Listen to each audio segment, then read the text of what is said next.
So let's get some perspective on where we are tonight in this crisis from a former Navy SEAL who served 2 tours there in Afghanistan, now a Wisconsin Republican congressional candidate, Derek Van Orden, and from the First Baptist Church of Dallas, Fox News contributor, Pastor Robert Jeffress. Thank you both for being with us.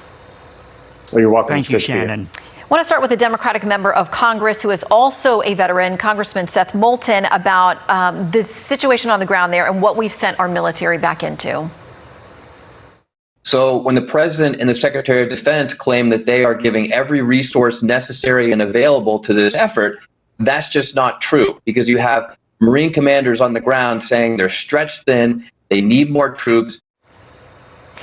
So, Derek, how does that sit with you? You've served there. You know the situation on the ground. You know the Taliban, how they operate, how they think. This is not a partisan issue. You have members of Congress across the spectrum saying we need to be doing more there on the ground. What do we do now?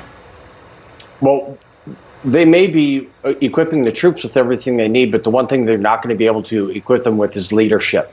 The Biden administration has abjectly failed the United States military, the American citizens in Afghanistan, our coalition allies, and the folks that worked with us in the conflict that I was there for 2 different tours. So what we need to do now is buckle down.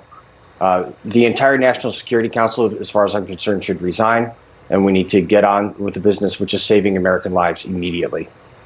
That's a priority. And among those lives, and as well, there in Afghanistan, there are Christians. Not many of them, but there is a community there. And this is what we're hearing about them. We're hearing from reliable sources that the Taliban demand people's phones.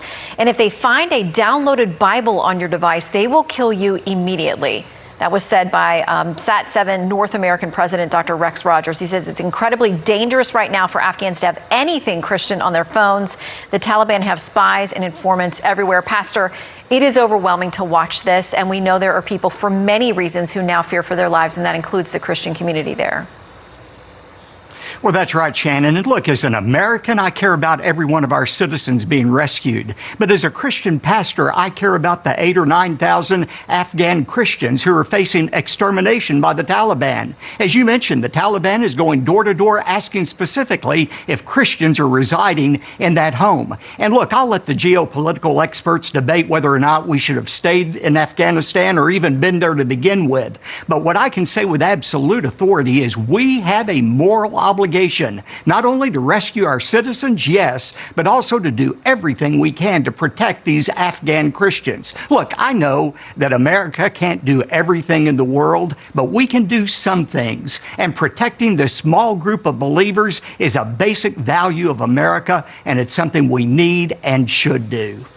Well, and Derek, you know, I'm talking with some military folks there on the ground who are desperately trying to get people out. They say that they're aware of arrangements and are in contact with people that are civilian flights, private flights and charters that will come in and get people.